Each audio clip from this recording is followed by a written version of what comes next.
राधे राधे महाराज जी। महाराज जी, जब सुख होता है तो जीवन का सफर आसानी से निकलता है। यदि दुख और समस्याएं जीवन में आए तो इन्हें कैसे सरल करके संभाला जाए? बहुत बढ़िया से कट जाएंगे यदि भगवान से जुड़ जाओ तो।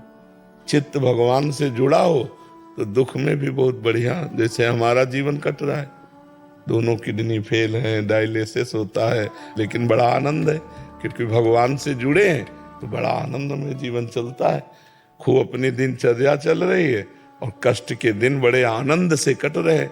अगर भगवान की शरण में ना होते, अब हम भगवान की शरण में तो न मरने की चिंता है न शरीर की चिंता है, आगे से आगे हर व्यवस्था भगवान किए हुए है और हृदय आनंदित रहता है कि जिस दिन मरेंगे अपने प्रभु के पास जाएंगे। तो बड़े से बड़े दुख को हम भगवान के सानिध्य से काट सकते हैं। भगवान के सानिध्य का मतलब भगवान का स्मरण, नाम वाणी जहाँ श्याम श्यामा तहाँ। यदि हम नाम जप कर रहे हैं, भगवान नाम कीर्तन कर रहे हैं, भगवान की शरण में है तो दुख है ही नहीं। और यदि भगवान से विमुख है तो जो बड़े बड़े सुख है वो सुख है ही नहीं, वो दुख ही होने आ, वो दुख ही भोगने आ है। जिसे तुम सुख समझते हो सुख नहीं, ये सुख की छाया है, समझ पड़ती नहीं, गिरधर की माया है। आज तक किसने सुख को पकड़ा? चाहे अरबों खरबों रुपया हो जाए, चाहे दुनिया का सब वैभव भोग हो जाए, कभी कोई सुखी नहीं होने वाला। सुखी तभी होगा जब भगवान की शरण में होगा। जाकी कृपा लवलेस ते मतिमंद तुलसीदास हो, पायो परम विश्राम राम समान प्रभु नाहि कहूँ। भगवान के समान कोई आनंद देने वाला नहीं। तो हम दुख के समय में भगवान का सानिध्य अनुभव करें, भगवान की कृपा अनुभव करें। और ये तभी होगा जब हम खूब सत्संग सुने, नाम जप करें। पवित्र बुद्धि भगवान का संयोग अनुभव करती, अपवित्र बुद्धि तो संसारिक लोगों से सहयोग मांगेगी। और संसारिक लोगों का सहयोग दुख देने वाला है और भगवान का सहयोग ही सुख देने वाला है। दुख में हम सुख पूर्वक जी सकते हैं भगवान के आश्रय से, भगवान के चिंतन से। दूसरा कोई उपाय नहीं है। अगर भगवान का सानिध्य है तो भगवान ने समस्त सृष्टि रची है, वो हमारे लिए नई सृष्टि रच देंगे। भगवान को यदि हम सानिध्य में रखें तो बड़े से बड़े दुख को हम पार कर सकते हैं। अगर भगवान नहीं तो फिर तो दुख ही दुख, फिर क्या है। और भगवान का सानिध्य अगर ना होता तो आज हमारी दुर्दशा हो जाती। ना अर्थ, ना व्यवस्था, ना कोई पानी देने वाला नहीं था।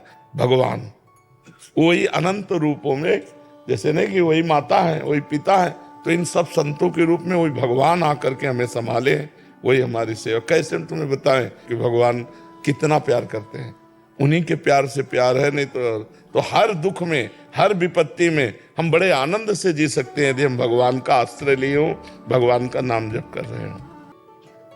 धर्मेंद्र चौधरी जी बिहार से।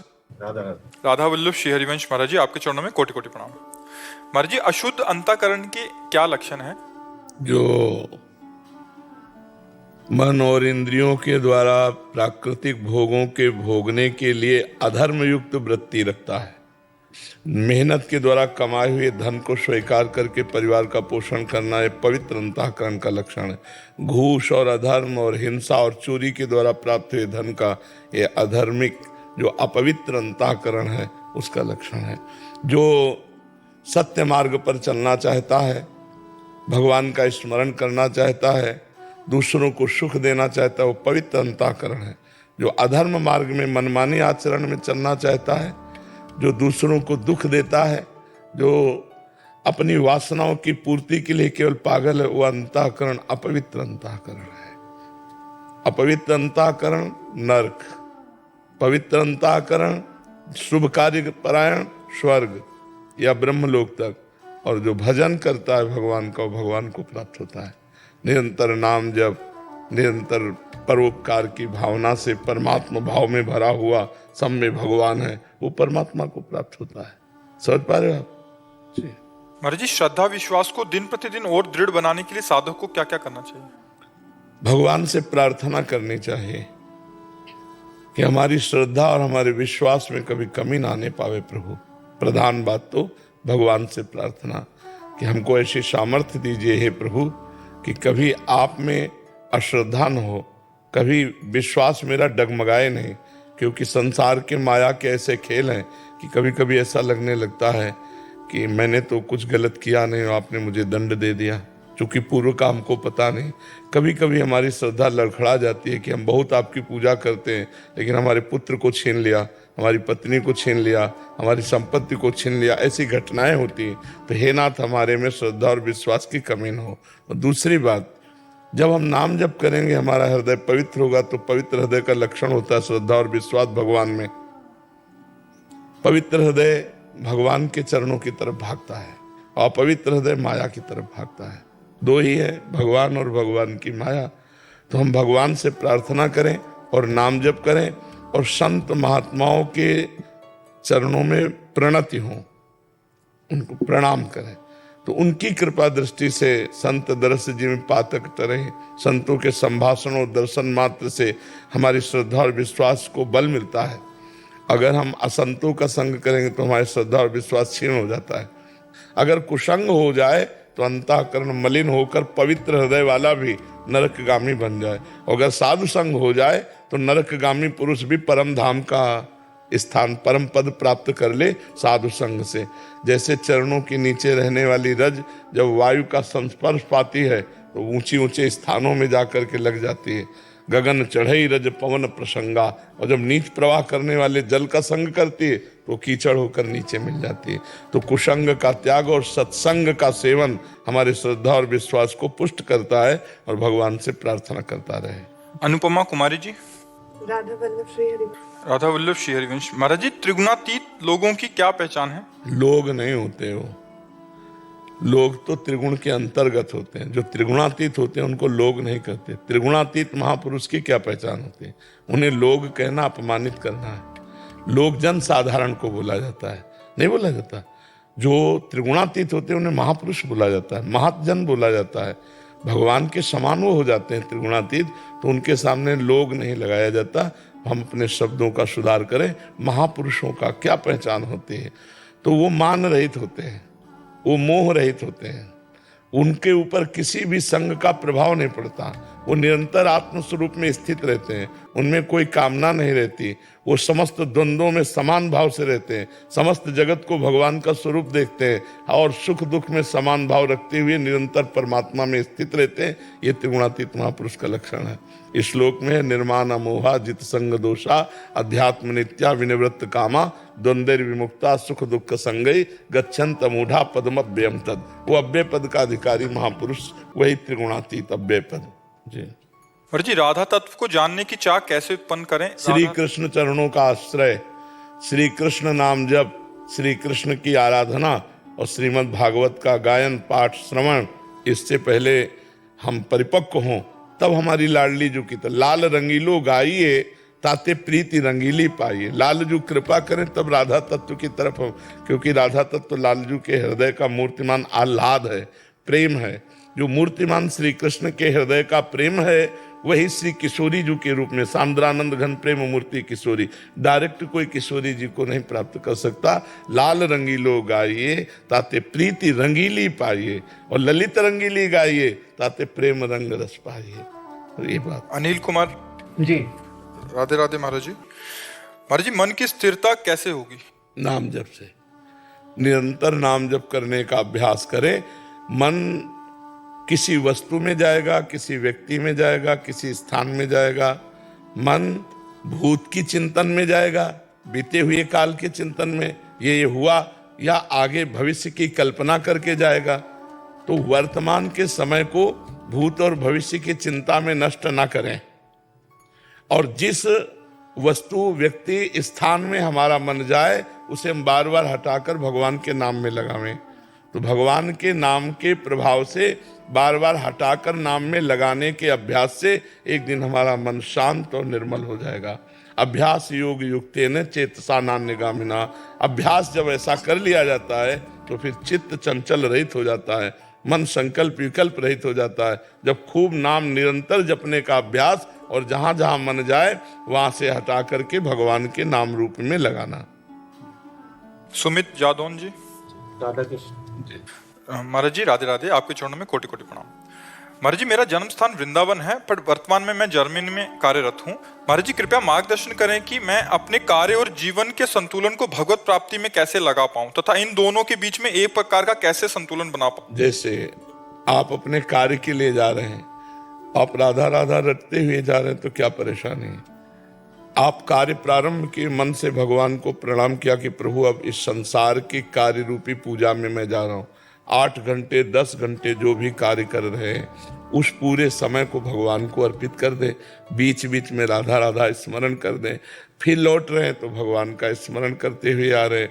घर में आए, अपने ठाकुर जी विराजमान कर लो, उनकी थोड़ी सेवा पूजा की, नाम कीर्तन किया, खाया पिया, धर्म पूर्वक विषयों का सेवन किया, फिर सो गए, फिर जगे, भगवान को प्रणाम किया, फिर अपनी दिनचर्या प्रारंभ की।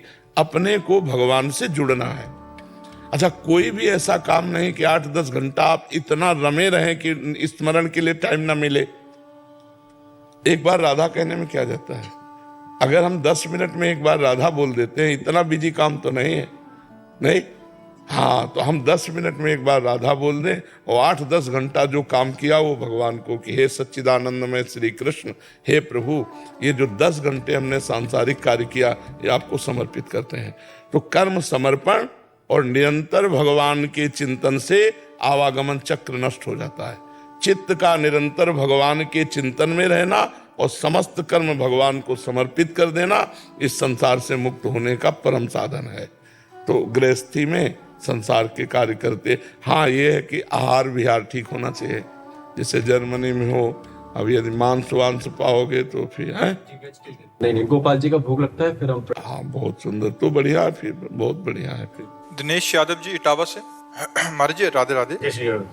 महाराज जी, मेरा प्रश्न है कि सामान्य जन से अज्ञानतावश होने वाले कार्य अनुचित पाप की श्रेणी में आते हैं या फिर गलती या अपराध में? पाप और अपराध में कोई अंतर है? हाँ अंतर है। जैसे हम जा रहे हैं और हम चूक गए और पैर किसी जीव पे पड़ गया अनजाने में, ये पाप है। लेकिन हम बकरा काट करके खा रहे हैं, मुर्गा काट करके खा रहे हैं या उनका मांस ला रहे हैं, ये अपराध है। अचानक आपके धक्का लग गया, आप हमसे नाराज हो गए, हमारी कोई गलती नहीं थी, अब आप हमारे ऊपर आवेश दिखा रहे हैं, हम सह गए, तो हमारे जो भूल से पाप हुए थे वो नष्ट हो जाएंगे। और यदि हम लड़ाई झगड़ा शुरू कर दिया तो नया संस्कार, नया दोष उपस्थित हो जाएगा, अब अपराध बन जाएगा हमसे। किसी संत की निंदा कर देना, धर्म के विरुद्ध आचरण करना, शास्त्र के विरुद्ध आचरण करना, ये सब अपराध के अंतर्गत आएगा। जैसे नामा अपराध, धामा अपराध, वैष्णव अपराध, संत अपराध, सेवा अपराध, ये सब अपराध के अंतर्गत आते हैं। अब हमारा जैसे किसी माता बहन की तरफ गंदी, ये पाप है।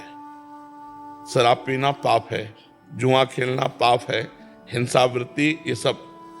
तो ये कुछ पाप और अपराध सगे भाई जैसे हैं, और इनका जब तक भगवान में बुद्धि नहीं लगती, विवेक नहीं जागृत होता, तब तक सबसे होते रहते हैं।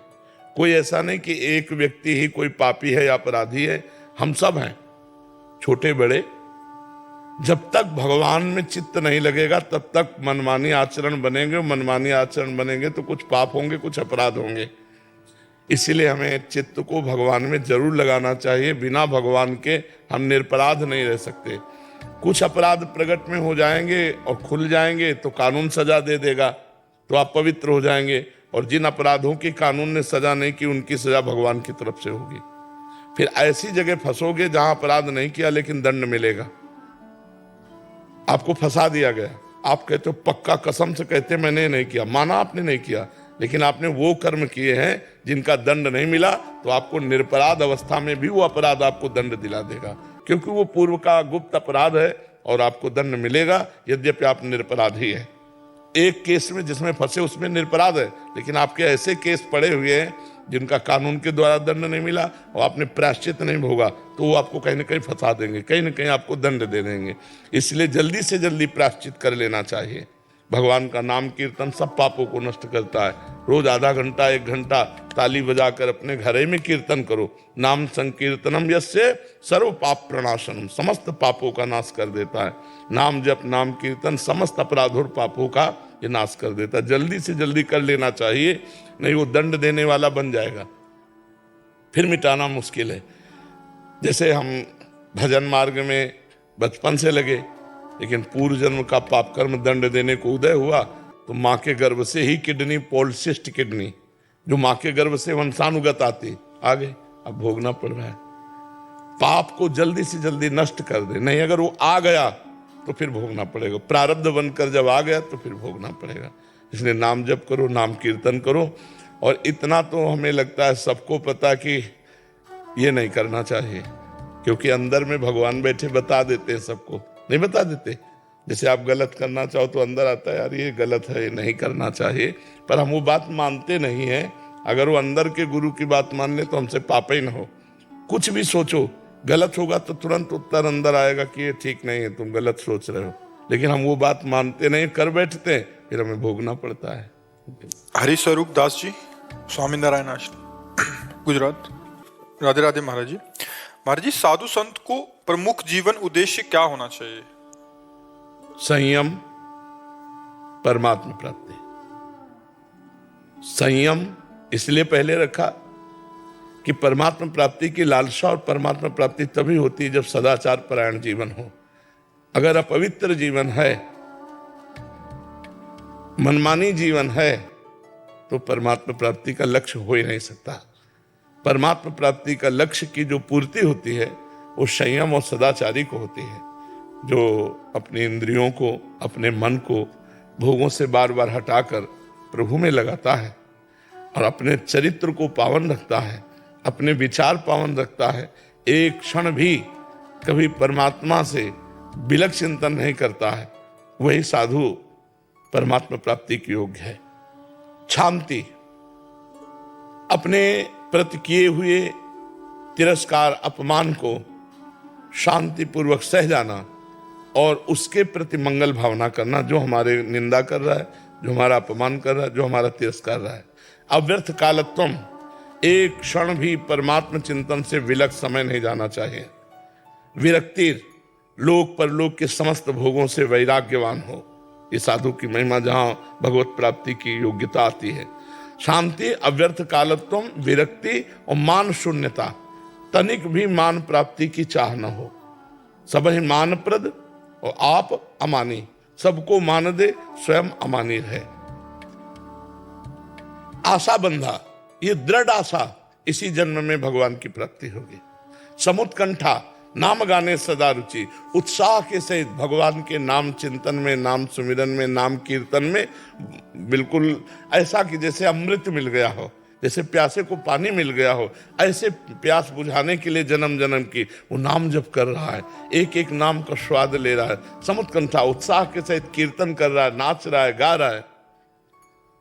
समुत्कंठा, नाम गाने सदा रुचि, आसक्तिस्तद गुणाख्याने, भगवान के चरित्र कहने में, सुनने में उसकी प्रबल आसक्ति होनी चाहिए।